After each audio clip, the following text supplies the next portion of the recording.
오늘 읽은 본문은 아마 여러분들이 평소에 잘 안 읽었던 본문일 겁니다. 예, 설교 제목을 이나 좀 이 본문 내용이 여러분들에게 좀 낯설 수도 있습니다. 그런데 이 구절 속에 담겨 있는 하나님의 깊은 긍휼의 은혜가 있는데 그걸 좀 여러분들과 나누면 좋겠습니다.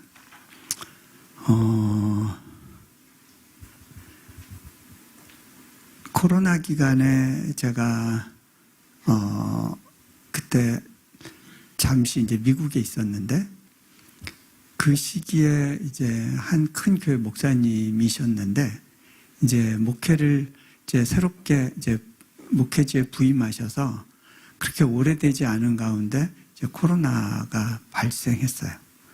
얼마나 불편하고 불안했겠습니까? 또 교회가 성전 건축하고 하느라고 빚이 많았대요. 어떡하지? 되게 암담해 하시더라고요. 근데 제가 그분한테 너무 태연하게 목사님 괜찮아요. 안 망해요. 네. 그리고 그 다음에 뭐라고 얘기했냐면 목사님 망해도 돼요. 그게 끝이 아니에요. 그렇게 얘기를 했어요. 근데 그게 너무 그냥 나무 얘기라고 쉽게 하는 것 같다라는 느낌을 받았을 수도 있을 것 같아요. 근데 그 말이 되게 오래 남았대요. 제가 그렇게 말할 수 있었던 이유가 있었어요. 제가 경험한 삶이 있었고 또 말씀 안에서 확인한 것들이 있었기 때문에 제가 자신 있게 그렇게 이야기할 수 있었어요. 여러분들 중에는요, 이런저런 걱정들이 너무 많으실 거예요.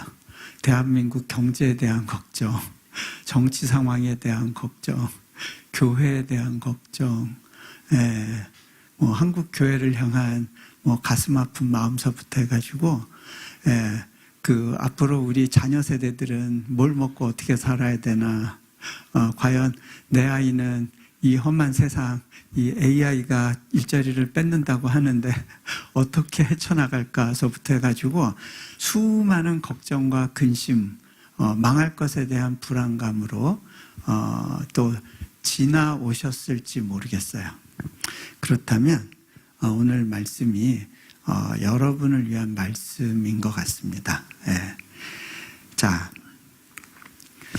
하나님께서요, 소위 언약이라고 하죠. 저는 일부러 이제 언약이라는 표현 대신에 약속이라는 표현을 쓰는데, 이제 언약은 이제 구속사적인 의미가 있다면, 우리는 이미 그 예수님을 통하여 이루어진 언약의 시대를 살면서 또 여전히 하나님과 수많은 약속 관계 가운데 있거든요. 그래서 이제 약속이라는 표현을 쓴 건데, 하나님께서 아브라함에게 약속을 주셨고, 또 모세에게 약속을 주셨어요. 그리고 또 다윗에게 약속을 주십니다. 그 선지자 나단을 통해서 사무엘 하에 보면 하나님께서 다윗에게 그분의 특별한 약속을 주십니다. 그 약속이 뭐냐면 사무엘 하 7장 16절인데요. 내 집과 내 나라가 내 앞에서 영원히 보존되고 내 왕위가 영원히 견고하리라. 이 구절에 대해서 제가 좀 이렇게 이거 뭐지? 하는 게 있었어요. 왜 그러냐면요, 하나님이 약속은 하셨는데 실제로 역사 중에 일어난 일을 보면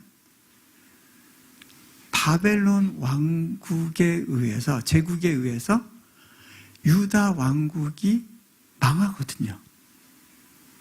왕위가 거기서 끝나는 것처럼 보였어요.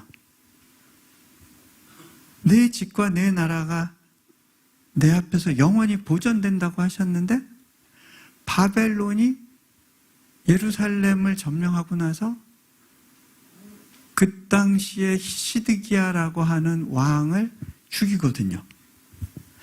그렇다면 하나님의 약속은 깨진 건가? 인간이 멋대로 살고 죄를 짓고 계속 하나님과의 언약을 어기고 살면 하나님도 약속을 파기하시는 건가? 의문이 들 수 있어요. 물론 예수님을 통해서 그 하나님 나라가 다시 세워졌죠. 그것에 대한 예언의 말씀으로도 해석할 수 있지만, 하지만 실제적으로 역사적으로 일어난 일들이 다 이해되고 설명되지 않는다고 느껴지는 때가 있었어요. 그러면 뭐지? 물론 하나님께서 이스라엘과 유다의 패역에도 불구하고 하나님의 약속을 지키기 위해서 열심히 일해 주신 이야기가 열왕기 상하에 나와요. 하나님의 열심이 거기에 가득 설명이 돼 있어요. 그 중에 가장 정점에 있는 한 스토리가 뭐냐면 히스기야 왕 때 아수르라고 하는 당시에 가장 강력하고 잔혹한 제국이 쳐들어왔어요. 아수르 왕국에 의해서 이미 북쪽의 이스라엘 왕국 사마리아 성은 포위되고 결국은 무너졌어요. 그럼에도 불구하고 히스기야 왕의 예루살렘 성은 견고할 수 있었는데, 급기야는 이 아수르 제국이 군대를 이끌고 유다 왕국을 초토화하기 시작해요. 그 당시 아수르 왕이 남긴 역사 기록을 보면 38개의 성을 차례대로 무너뜨려요. 바로 예루살렘을 공격하는 게 아니라 예루살렘 왕에게 공포를 주기 위해서 주변에 수많은 성을 차례대로 다 점령해 가는 거예요. 38개의 성을 차례차례 무너뜨려요. 그리고 그들을 잔혹하게 죽여요. 자, 예루살렘 성에는 이 성은 보존이 돼야 될 여러 가지 이유가 있었어요. 그 중에 하나는 뭐냐면요, 아수르 왕국이 이 북이스라엘 사마리아를 점령한 다음에 그 민족을 말살시키기 위해서 통원 정책을 써요. 여러 지역의 사람들을 데려와서 또 이스라엘 백성들을 흩어서 다 서로 결혼해서 살면서 민족과 언어를 말살시키는 정책을 폈어요. 그러면 유다를 제외한 모든 지파들은 다 없어져야 되잖아요. 근데요, 하나님께서 수많은 도망자들이 있게 하시고 그들이 다 예루살렘 성으로 피신했어요. 그래서 그 당시에 예루살렘 성이 인구가 2배가 됐어요. 유다 족속만 있었던 게 아니에요. 이스라엘의 남은 모든 사람들이 그 성으로 다 숨었어요. 그래서 이제 히스기야 왕이 성도 다시 건축하고 그 물이 부족하니까 샘물도 새로 파고 그렇게 해가지고 이제 대비를 하는데, 라기스까지 점령하고 아수르가 이제 아주 기세등등했죠. 예루살렘 성을 포위하고 하나님을 모욕하면서 너희는 곧 밥이 된다라고 외쳤는데, 어느 날 갑자기 하루아침에 하나님의 천사가 그 군대를 쳤다고 성경이 기록을 해요. 헤로도토스라고 하는 그리스 역사가는 이 사건을 두고 당시 패스트가 퍼지면서 아수르 군대가 무너졌다라고 그렇게 기록을 남겨요. 그것이 패스트였던지 뭐였든지 그 성경에서는 무엇을 통했는가가 중요한 게 아니라 하나님이 그 군대를 치셨다는 것에 강조점을 둬서 설명을 하죠. 하루아침에 그 군대가 떠나가고 예루살렘 성과 히스기야 왕이 보존이 돼요. 그러면서 하나님의 약속이 무너질 뻔한 그 순간 극적인 구원을 경험을 합니다. 그런데 그렇게 끝이 아니라 계속해서 유다의 악한 왕들이 나와요. 결국은 하나님께서 바벨론 왕국을 들어 쓰시는 거예요. 바벨론 제국이 또 유다를 공격하고 예루살렘 성을 공격하도록 합니다. 결국 유다 성이 함락됩니다. 유다의 예루살렘 성이. 그 내용이 오늘 읽은 25장 앞부분에 있어요. 그 내용을 제가 읽겠습니다. 시드기야 제9년 열째 달 10일에 바벨론의 왕 느부갓네살이 그의 모든 군대를 거느리고 예루살렘을 치러 올라와서 그 성에 대하여 진을 치고 주위에 토성을 쌓음해. 자, 당시 공성전은 어떤 식으로 했느냐면 성이 높은 데서 위에서 아래로 공격하는 거에 대해서 성 주변에 토성을 쌓아서 토성으로 덮어버리는 거야. 그리고 램프를 만들어서 바로 성으로 들어가서 공격을 할 수 있게 어마어마한 군대가 동원이 돼서 성을 쌓는 거죠. 결국은 예루살렘 성이 무너집니다. 그 다음 절 보면 그들이 왕을 사로잡아 그를 림나에 있는 바벨론 왕에게로 끌고 가매 그들이 그를 신문하니라.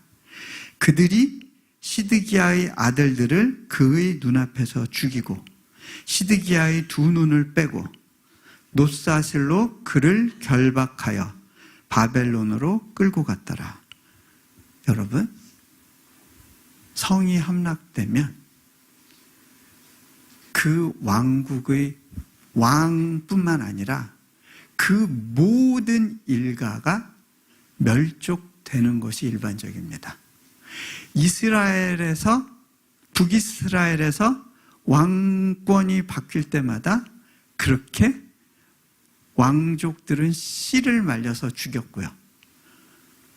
유다에서도 시드기야 왕 때 그 일이 벌어진 겁니다. 예루살렘 성이 무너진 것뿐만 아니라 성전이 무너지고 그 집기들은 다 바벨론으로 옮겨졌죠. 그러면 하나님의 약속은 뭐지? 궁금하실 겁니다. 그런데요, 여기에 반전이 있습니다. 그 이야기를 하려면 오늘날 그 박물관의 유적들을 좀 들여다봐야 되는데요. 자, 요 이야기도 그 익스피디션 바이블이라고 하는 이제 유튜브 영상들을 참조해서 제가 앞부분을 좀 이렇게 그 사진과 설명들을 넣었습니다. 그 바벨론 성터의 유적이 가장 많이 보관되어 있는 장소가 베를린입니다. 베를린의 한 박물관에 보면 우리로 말하면 남대문에서 광화문으로 들어가는 그 어떤 왕의 행렬을 위한 길 옆으로 벽이 있는데 그 벽에 이제 새겨진 타일이 있습니다. 그 타일을 보면 바벨론의 왕을 이렇게 사자처럼 묘사를 해놨어요. 실제로 예레미야는 그렇게 묘사를 합니다. 이스라엘은 흩어진 양이라 사자들이 그를 따르도다.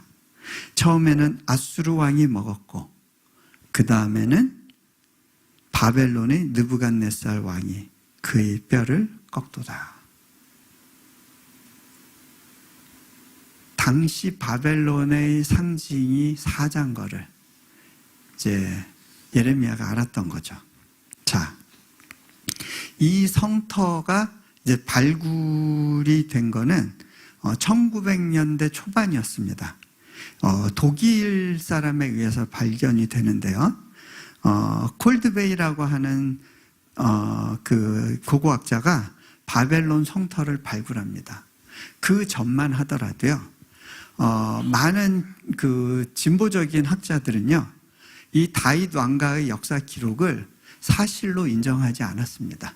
신화적인 요소가 많고 전설의 많은 부분들이 들어가 있다라고 보고, 실제로 그 왕이 그렇게 설명대로 즉위하고 통치했는지에 대해서도 의문을 제기하는 그런 학자들이 많았을 때였는데, 독일의 그 콜드베이라고 하는 사람이 이제 바벨론 성터로 추정되는 그 유적지로 가서 발굴을 하게 됩니다. 참 놀라운 건요, 하나님께서 선지자를 통해서 저주하시고 너도 멸망할 거다라고 말씀하셨던 제국의 수도는 지금까지 폐허로 남아 있습니다. 자, 그 폐허 현장에서 콜드베이라고 하는 사람이 이제 발굴을 시작하는데요. 네.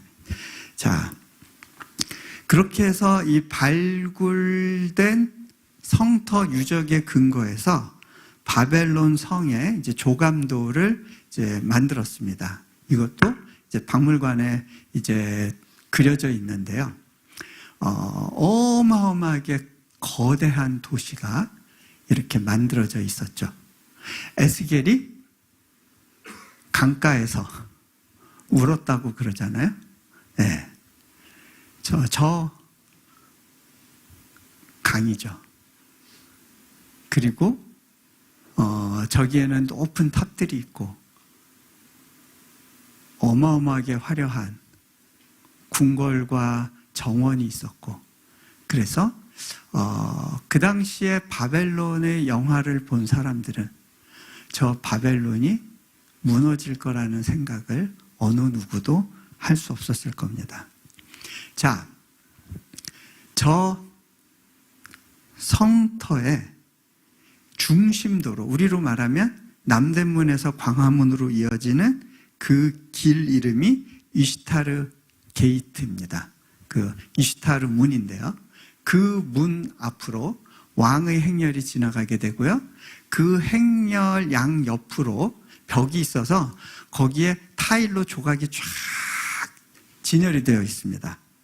그 타일 조각들이 그 직소 퍼즐처럼 하나하나 맞춰져서, 독일 사람들이 얼마나 꼼꼼해요. 그거를, 그 모든 타일들을 완벽하게 재현해 놨어요.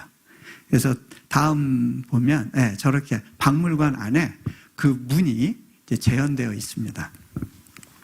근데요, 이 문을 발굴하면서 콜드베이가 그 문 따라 옆으로 이렇게 나 있는 그 건물들을 같이 덩달아서 발굴을 하게 됐어요. 그렇게 해서 그 건물들을 발굴하던 과정에 한 저장고로 여겨지는 창고 건물을 열었는데, 그 안에 굉장히 많은 쇠기 문자판들, 점토판이 발견이 됐어요. 이제 그것들을 이제 나중에 다 독일로 가져가서 결국은 해독에 성공합니다. 그런데 그 문자판 중에 하나에서 유다 왕의 이름이 발견이 돼요. 자, 바로 저 점토판입니다. 저 점토판은 용도가 뭐냐면, 왕의 저장고를 지키고 있는 관리가 레이션 태블릿이라고 저건 부르는데, 배급을 주면서 그 배급 사실을 기록한 일종의 영수증입니다. 저 영수증 문서에 뭐라고 쓰여 있느냐면 거기에 이름이 나오는데요. 다음 그 독일어로 설명이 돼 있어요. 유다왕 야킨이라고 되어 있는데 여호야긴의 약자입니다. 유다왕 여호야킨에게 올리브 오일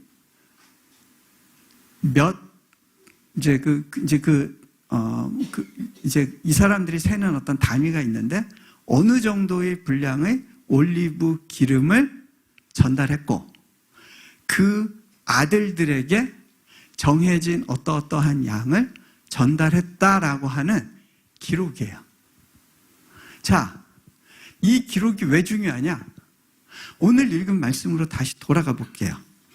오늘 읽은 말씀을 보면요. 유다 왕 여호야긴이 사로잡혀간 다음에 다시 풀려나요. 그리고 지위가 복원이 돼요. 그리고 그와 그 아들들에게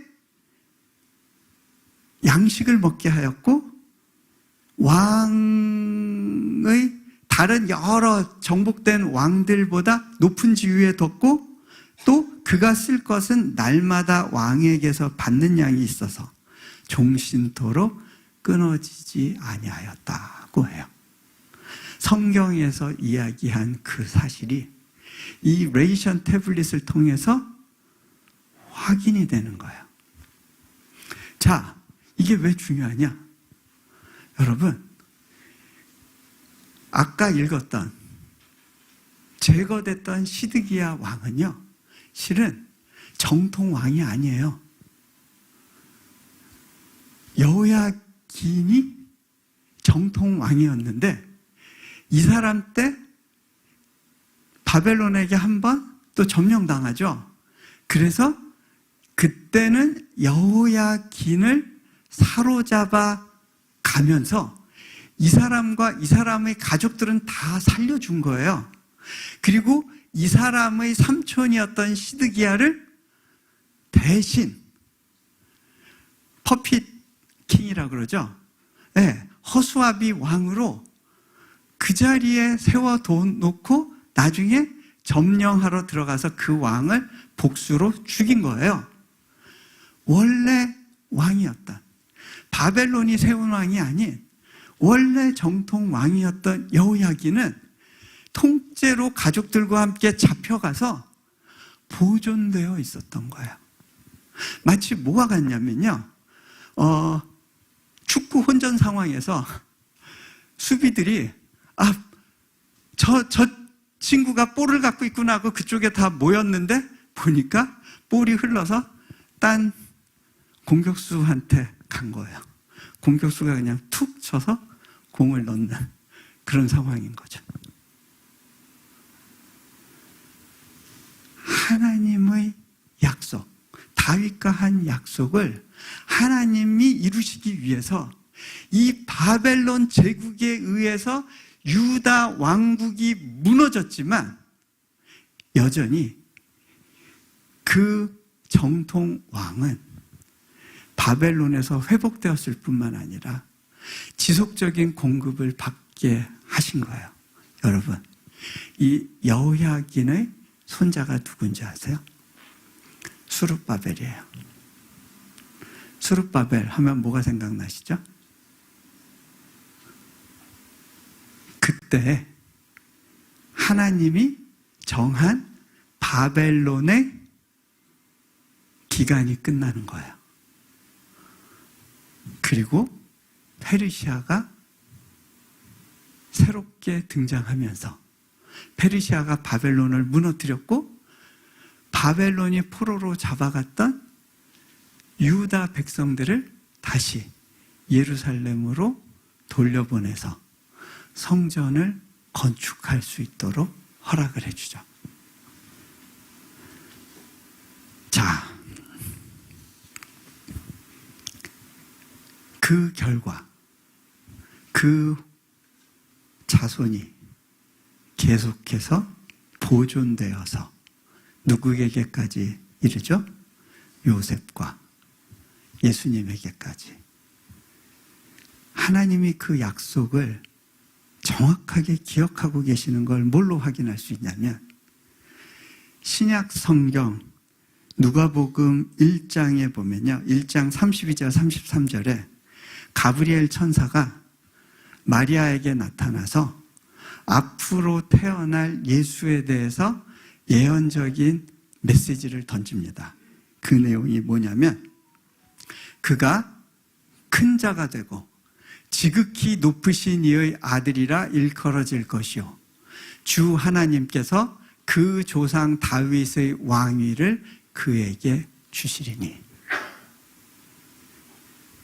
가브리엘 천사는요, 하나님이 다윗에게 약속하신 그 약속을 기억하고 그 약속의 성취를 선포하는 거예요. 그 왕위가 보존되고 영원히 그 나라가 무궁할 것이라고 말씀하시는 겁니다. 이 예루살렘이 무너졌을 때 예레미야는 너무 마음이 아팠어요. 그런데 이 예레미야는 그래서 처음부터 빨리 유다 백성들한테 항복하라고, 큰 피해를 입기 전에 항복하라고 그렇게 외쳤지만 사람들이 예레미야의 말을 듣지 않았어요. 결국 많은 사람들이 붙잡혀 갔죠. 그 붙잡혀간 사람들한테 예레미야가 편지를 합니다. 아직 끝이 아니라는 거예요. 그 편지 내용이 뭐냐면 예레미야서 29장 5절에서부터 7절까지인데요.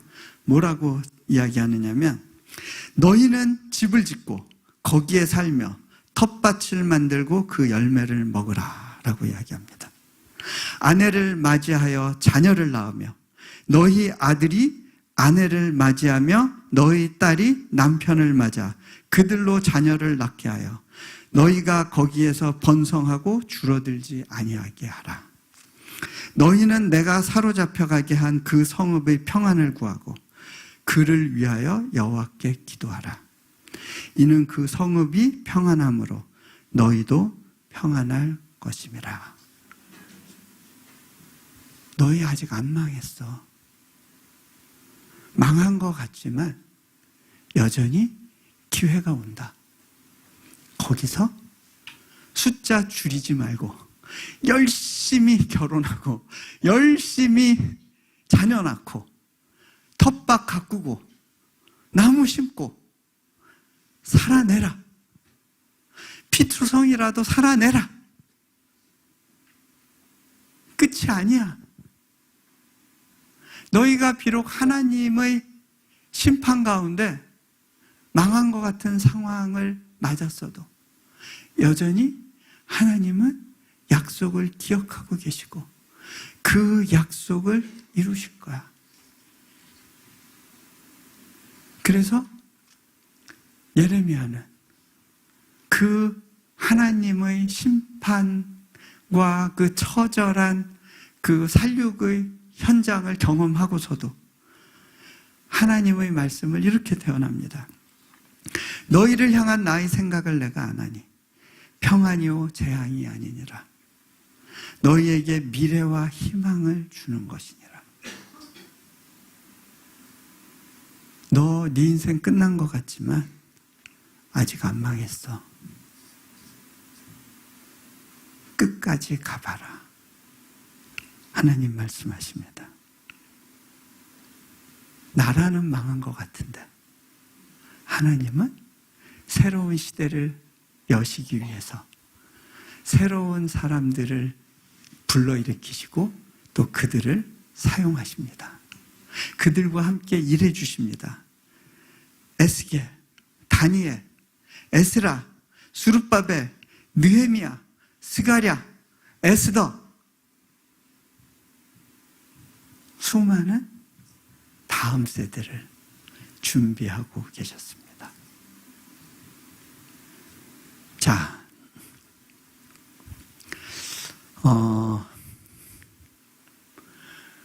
우리는 우리가 원하는, 우리가 알고 있고 이것이 성공의 내가 아는 유일한 길이야라고 생각하고 몰두하고 올인하던 것에서 실패를 경험하면 인생을 좌절하게 됩니다. 우리만 그런 것이 아니라 인도네시아에서도 그런 모습들을 보게 됩니다. 인도네시아에 굉장히 많은 아프간의 난민들이 들어와 있습니다. 한 2만 명 정도 들어와 있어요. 이 사람들이 인도네시아에 들어온 이유는 인도네시아를 중간 경유지로 해서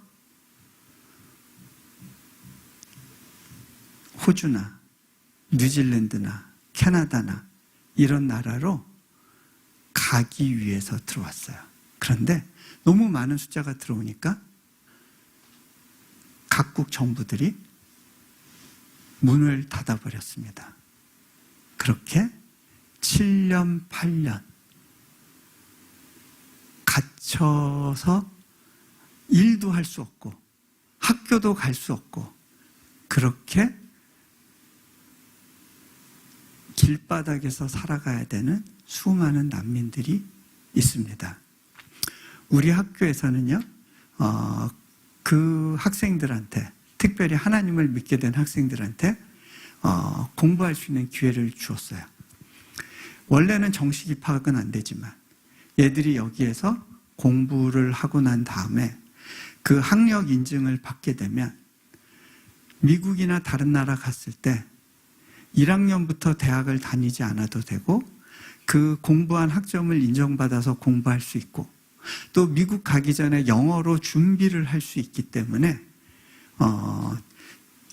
얘네들에게는 굉장히 좋은 기회라고 봤고 또 이 학생들도 너무너무 감사하면서 학교 생활을 하고 학교에서 이렇게 변화된 모습들을 이제 볼 수 있게 됐어요.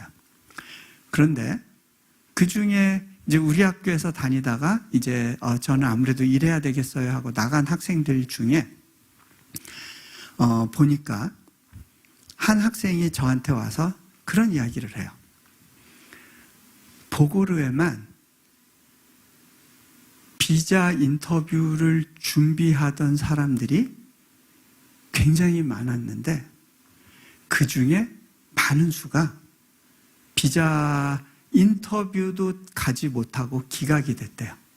서류 심사에서 서류에서 이야기하는 것과 인터뷰 때 했던 이야기 사이에 미스매치가 발생하면 의심을 하고 이 사람들을 다 아예 그 비자 인터뷰도 하지 못하도록 기각을 시킨대요. 근데 한번 그렇게 기각이 되면 다시 7, 8년을 기다려야 되는 거예요. 오랜 시간을 기다려서 서류를 냈는데 그 서류가 받아들여지지 않고 오히려 블랙리스트로 마크가 된 상태로 다시 옛날의 삶을 계속 살아가야 되는 상황이 되니까 보고르 지역에서만 한 200명 정도 되는 난민들이 비자로 갈 수 없는 거를 이제 좌절로 느끼고 목숨을 끊었다는 거예요. 제가 그 이야기를 듣고 너무 마음이 아팠어요. 이들도 신앙이 있고 자기 나름대로의 어떤 그 신념 체계가 있는 사람들이에요. 그 이슬람권에서 왔으니까. 그런데 그들이 믿고 있던 신념 체계에서는 자신이 원하는 삶이 이루어지지 않았을 때 더 이상의 살아갈 힘을 얻을 수가 없었던 거예요. 이 땅에서 내가 원하는 것을 이루지 못했을 때 삶의 의미를 찾을 수가 없게 되는 거예요. 그런데 이 학생도 동일한 상황이었어요. 비자 인터뷰 자체가 기각이 됐거든요. 근데 이 학생이 뭐라 그러냐면 선생님, 제가 그 대책위원회 그런 사람들만 모인 모임에 가서 보면 그렇게 평소에 활발하고 말 잘하고 막 리드하던 사람들이 아무 말도 못하고 그냥 다 죽을 상으로 앉아있대요. 그래서 어쩔 수 없이 제가 그들을 리드해야 되는 상황이에요. 그러면서 또 뭐라 그러냐면 자기가 지난달에 마카사르 지역에 예수님을 몰랐던 아프간인들 중에 이제 그 같이 간 목사님과 함께 이제 전도하는 과정에서 복음을 듣게 되고 세례를 받는 사람들이 많았대요. 자기가 그 일을 위해서 이제 통역을 하면서 그 사람들이 세례를 받을 수 있도록 도와줬대요. 그리고 돌아오는 비행기 안에서 무슨 생각이 들었냐면 어쩌면 하나님께서 나를 이곳에 남게 하신 이유가 이 땅에서 하나님을 섬길 일이 많이 남아있기 때문이겠구나라는 생각이 들었다는 거예요. 여러분, 하나님을 경험한다는 건요, 내 뜻대로 되지 않는 인생 가운데 여전히 하나님이 나를 향한 선한 계획을 갖고 계신다는 믿음으로 살 수 있는 그 능력이에요.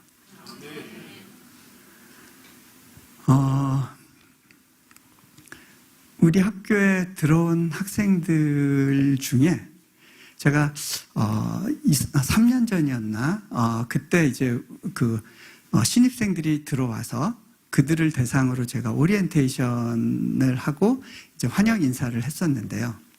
그 중에 몇 명 아이들이 눈이 똘망똘망하고요, 너무 아이가 맑은 거예요. 귀티가 흘러요.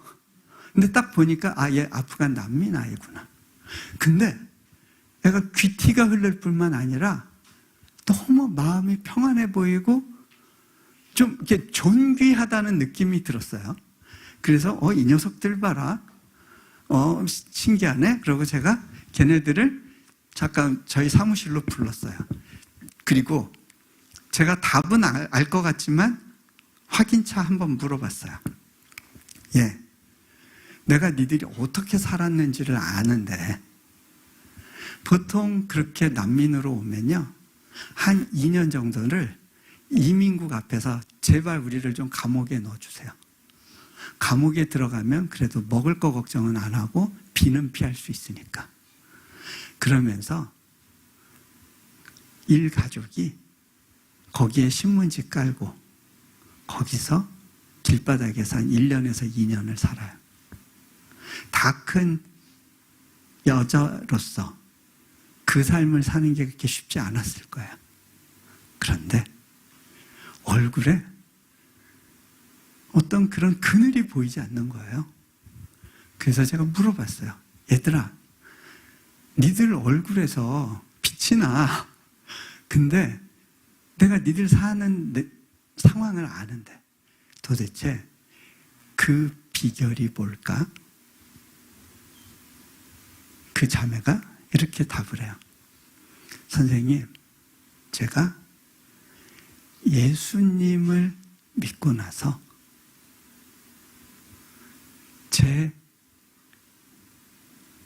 태도나 생각만 바뀐 것이 아니라 저의 외모도 바뀌더라고요. 여러분, 예수님을 믿은 지 한 4, 5년 이상 되셨는데 아직도 얼굴에 변화가 없으시다면 한번 좀 다시 생각해 보시면 좋겠어요. 내가 제대로 예수님을 믿고 살았나?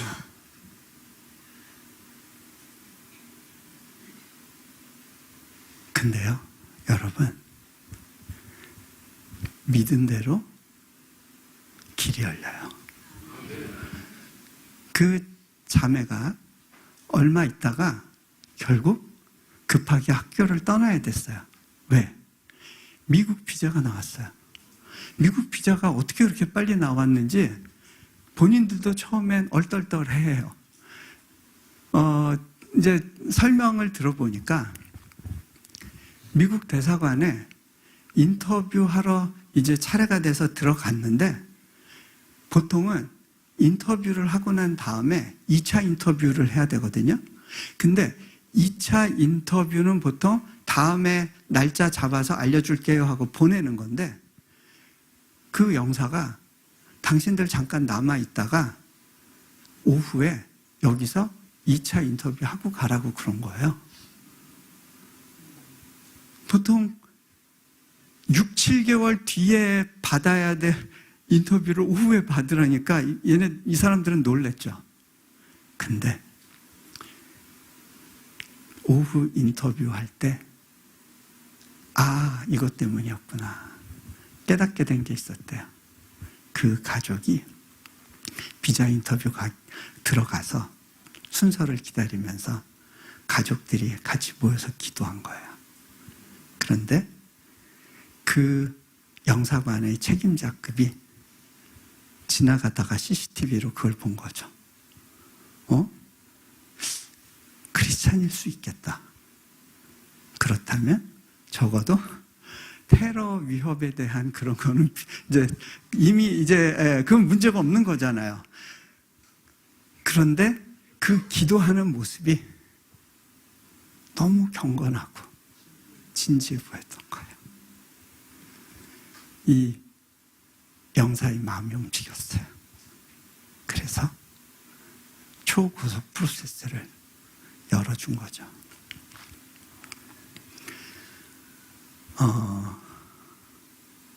여러분, 망한 것 같아도 그게 끝이 아니더라고요. 여전히 웃으면서 살 수 있더라고요. 여전히 믿음 안에서 당당하게 살아낼 수 있더라고요.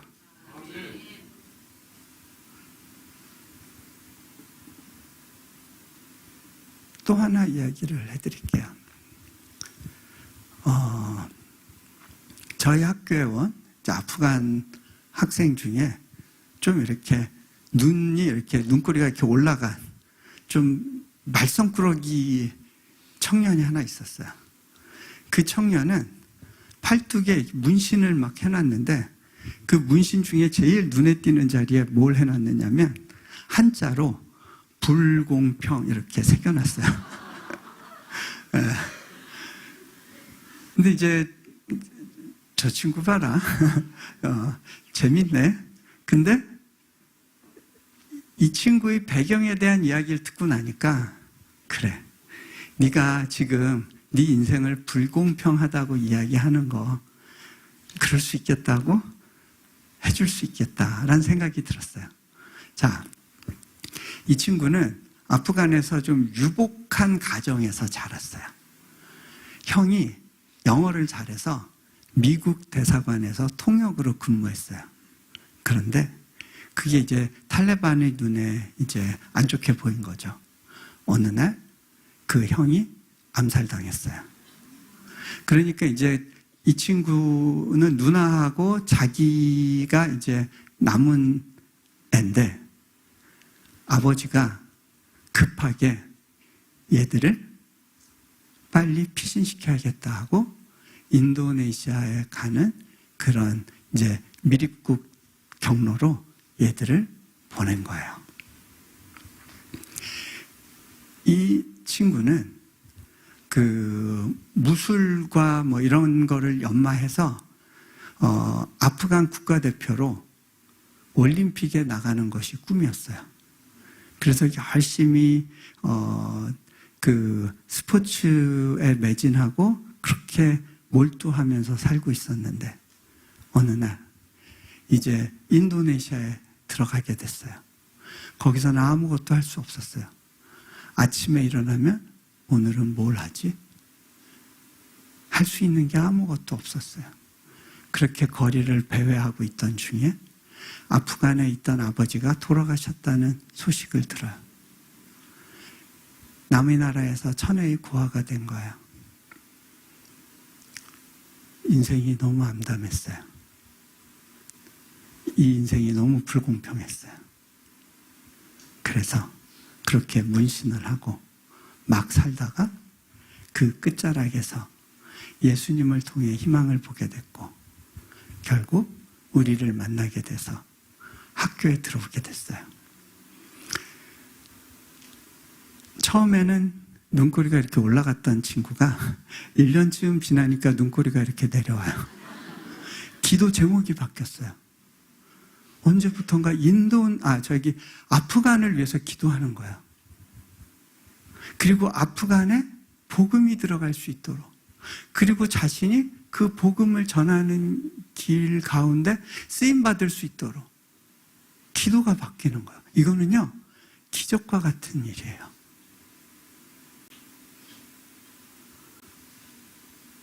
그래서 이 친구를 관찰하면서 이렇게 변화되는 모습들을 보고 있었는데, 어느 날 캐나다 대사관에서 연락이 왔어요. 비자가 어프로브 되니까 빨리 쿼런틴으로 들어가래요. 그리고 거기서 격리된 시간을 보내고 나서 그 다음 단계로 이제 수속이 진행되는 거죠. 그러니까 학교에 더 이상 있을 수가 없어서 부랴부랴 애가 짐을 싸가지고요, 저를 만나러 왔어요. 제가 이제 이 친구 간다는 이야기를 듣고 이제 사무실에 왔을 때 아이한테 물어봤어요. 너 네 팔뚝에 새겨진 불공평이라는 너의 그 인생 선언, 인생은 불공평해. 그 인생 선언 아직도 유효하니? 이 친구가 배시시 웃어요. 그러면서 이렇게 이야기를 해요. 선생님, 저는 부모를 잃고 나서 인생을 너무 좌절했어요. 그런데요, 놀라운 사실은 이곳에 와서 또 다른 부모님을 만날 수 있게 되었다는 거예요. 그러면서 그분들을 떠올리면서 저한테 이렇게 얘기를 해줘요. You are one of them. 선생님도 그 중에 한 분이셨어요. 제가 그 얘기를 듣고, 그래, 참 고맙다. 근데 있잖아, 네 인생에서 일어난 진짜 불공평한 일 하나 내가 얘기해 줄까? 그건 말이지, 죄는 네가 졌는데 죄 없으신 예수님께서 네 죄 때문에 돌아가셔야 됐다는 사실이야. 그게 말이 되니? 말도 안 되는 불공평이지. 그리고 있잖아, 아프간의 수많은 사람들은 예수님을 모르고 죽어가는데 너한테는 예수님을 믿을 수 있는 기회가 주어졌다는 거야. 여러분, 예수님을 믿게 되는 거 아무에게나 주어지는 축복이 아니에요.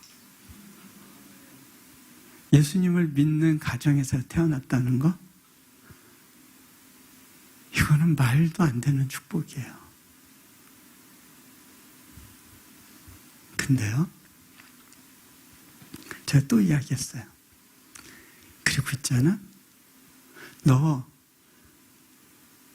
하나 교육시키려고 얼마나 많은 사람들이 자신의 인생 경로를 바꾸고 자신의 1차적인 꿈을 포기하고 이곳에 와서 헌신하는지 아니? 또 너 하나 때문에 대학 교육을 시키기 위해서 이 사역에 얼마나 많은 재정들이 부어지고 헌신했는지 아니? 이게 너 하나 때문이라면 얼마나 불공평하니? 그리고 내가 너한테 주려고 선물 하나 준비했는데 알고 보면 이것도 불공평한 거야. 네가 노력해서 받는 게 아니잖아. 그런데 있잖아, 너의 인생은 이렇게 말할 수 없는 불공평한 은혜에 기초하고 있단다. 제가 안식년 기간에 이 친구가 사는 캐나다 지역을 방문해서 이 친구가 어떻게 성장하고 있는지를 보고 왔어요. 하나님은 우리가 망한 것 같은 상황에서도 그것이 끝이라고 이야기하지 않으세요.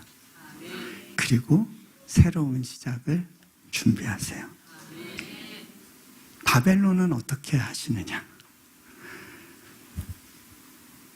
요거 마저 얘기를 할게요. 하나님께서 예레미야를 통해서 이렇게 선포하시죠. 또 이사야를 통해서도 선포하시는데요. 결국 바벨론이 황폐해질 거라는 예언이에요. 제가 읽겠습니다. 그러므로 사막의 들짐승이 승냥이와 함께 거기에 살겠고 타조도 그 가운데에 살 것이요 영원히 주민이 없으며 대대에 살 자가 없으리라. 여호와의 말씀이니라. 하나님께서 소돔과 고모라와 그 이웃 성읍들을 뒤엎으셨듯이 거기에 사는 사람들이 없게 하며 그 가운데 머물러 사는 사람이 아무도 없게 하시리라. 사람이 살지 않게 하시겠다는 거예요. 지금 그 예언이 어떻게 되어 있는지를 좀 볼까요? 사진 보시면요. 저게 바벨론 성터 유적지예요. 사람이 없어요. 저기에 동물 발자국과 동물 똥과 동물 시체만 있어요. 다음 사진을 보면요. 그 중에 그 바벨론 성터 중에 그 높은 그 지구라트를 쌓았던 마루둑 성전인데 그거를 쌓았던 유적이에요. 마을이 없죠? 그 한쪽 편에 사담 후세인 때 바벨론의 옛 영화를 회복하겠다는 구호를 가지고 사담 후세인이 저기다 궁전을 지었어요. 그런데 저 궁전 짓고 얼마 있다가 제거당하죠. 폐허로 저 궁전이 남아있어요. 근데요, 저 강이 지금은 저렇게 흐르지만 옛날에는 그 강이 저 사담 후세인 궁 안쪽으로 흘렀어요. 거기가 성벽 경계예요. 다음 이 구역을 보면요. 그 성벽 경계 안으로는 지금도 마을이 없고 사람이 살지 않아요. 하나님이 하신 예언은 오늘날에 이르기까지 그대로 이루어지고 있음을 보게 돼요.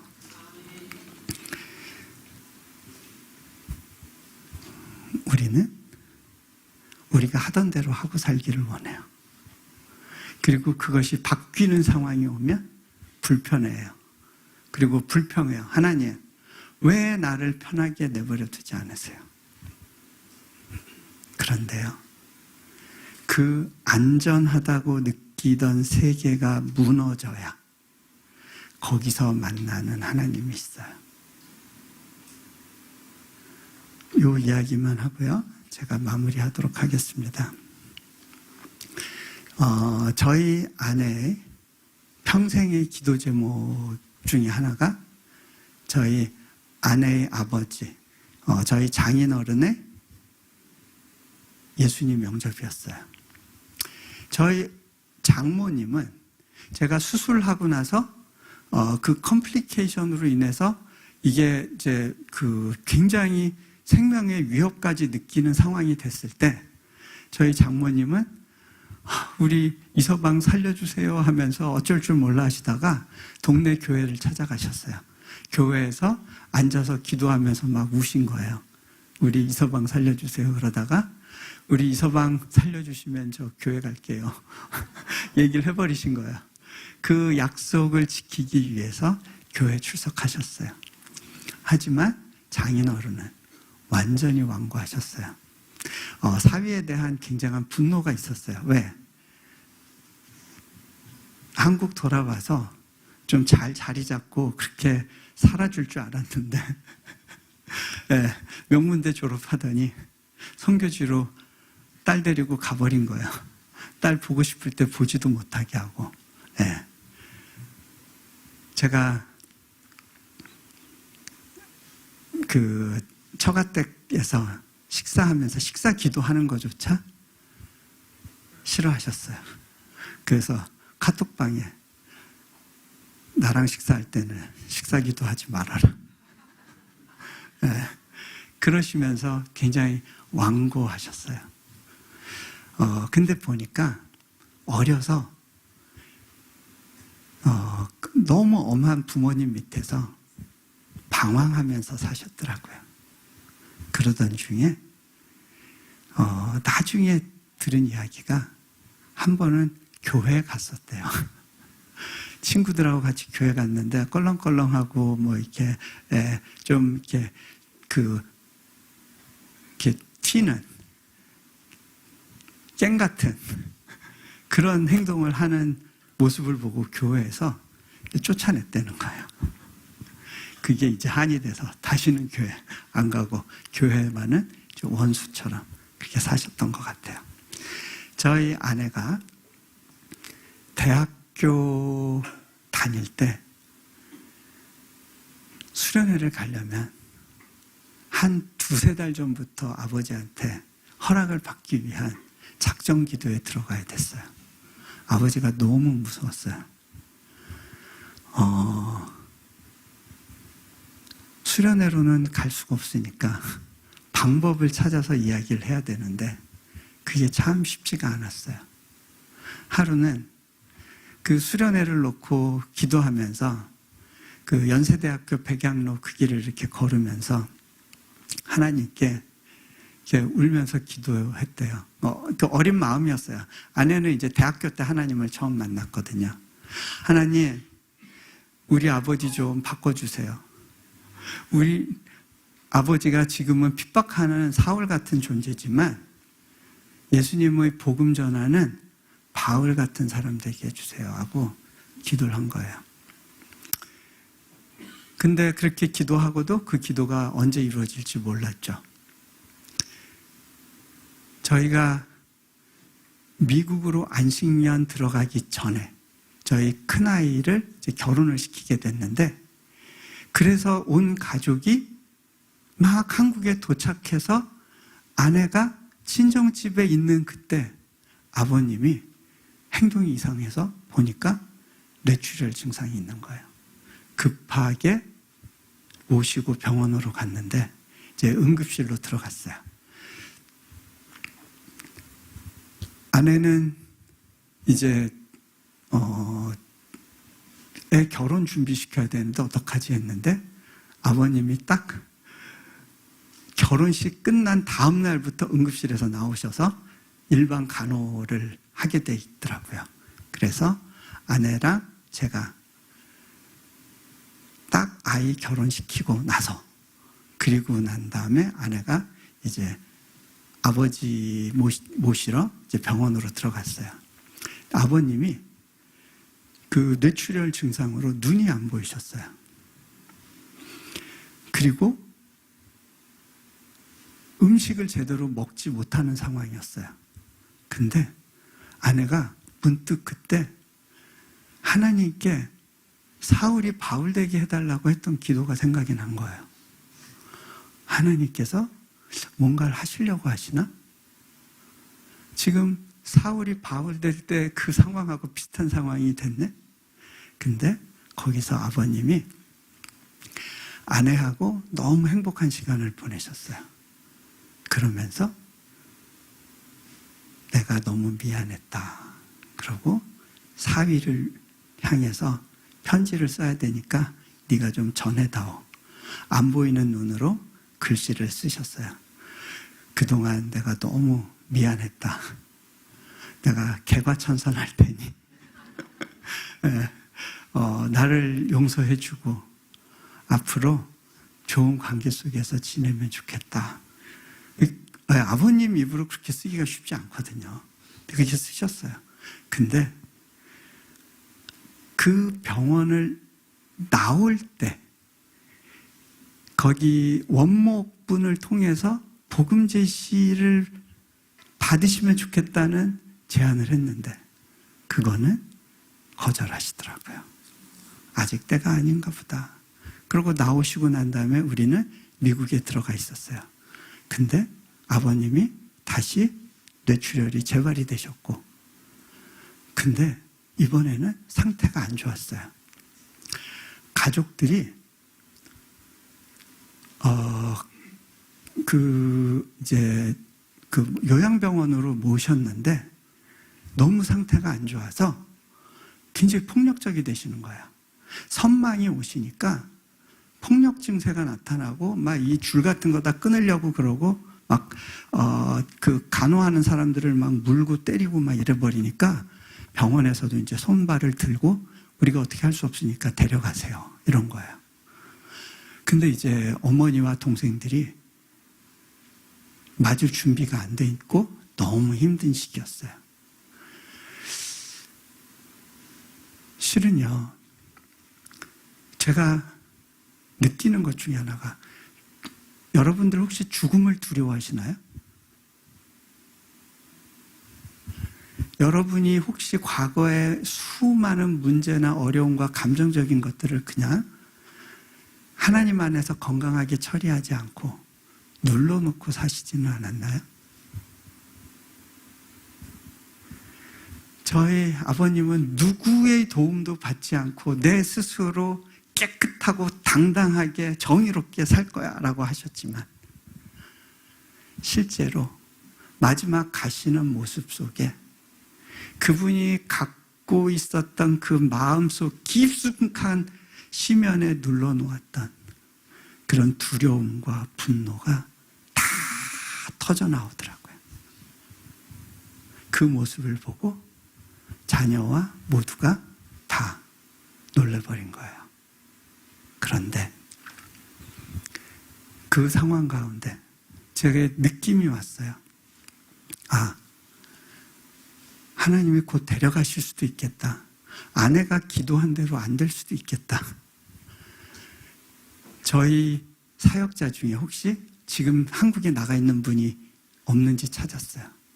그리고 급하게 저희 아버님에게 가서 영접 기도를 해주면 좋겠다. 한 분이 자원해 주셨어요. 그래서 그곳에 가서 병원에서 영접 기도 받겠냐고 했더니 눈물이 글썽글썽 하세요. 말을 못 하시는데 눈짓으로 예스를 하셨어요. 그러면 마음으로 따라하세요 하고 내가 죄인인 것을 고백합니까? 부터 시작해서 영접을 위한 단계를 이렇게 하나하나 밟는데 저희 아버님이 그 과정을 다 따르시고 세례 받으시겠습니까? 했더니 세례를 받으시겠대요. 근데 그때 아버님이 세례 받는 모습을 보면서 그 자녀들과 손주까지 우리도 세례 받고 싶어요. 아버님의 삶의 마지막을 보고 나니까 하나님 없이 산다는 게 어떤 건지를 느낀 거예요. 그리고 온 가족이 그날 세례를 받았어요. 제가 그 이야기를 듣고 나서 야, 감사하다 했는데 다음날 아버님이 그러고 소천하셨어요. 하나님이 그 고집에 대해서 끝까지 기다려주시면서 아내의 그 오랜 기도를 들어주시기 위해서 마지막까지 하나님 쪽에서 일을 해주신 거더라고요.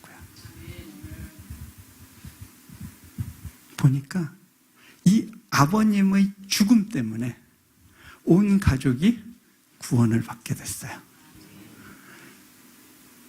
우리가 원했던 방식은 아니지만 아내의 그 사도 바울처럼 되게 해달라는 그 기도를 하나님은 저버리시지 않았어요. 장례식 날 아내를 전도해 주신 그 아내의 이모님이 그런 고백을 해요. 내가 50년 전에 가족의 구원을 위해서 기도하다가 절망했을 때 하나님께서 주셨던 말씀이 있었어. 네가 하는 거 아니야. 내가 하는 거야. 너는 기쁨 가운데 기대하며 기다려라.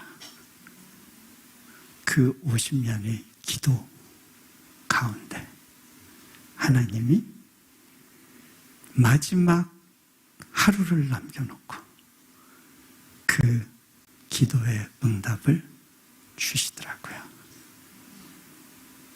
하나님은 여러분의 삶 가운데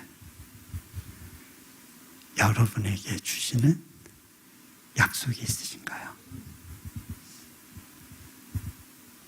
그 약속을 붙잡고 걸어가세요. 내가 원하는 방식이 아니어도 좋아요. 하나님의 신실한 계획 가운데 가장 정확한 타이밍으로 하나님은 우리의 그 소원과 한숨과 탄식까지도 기억하고 들으실 겁니다.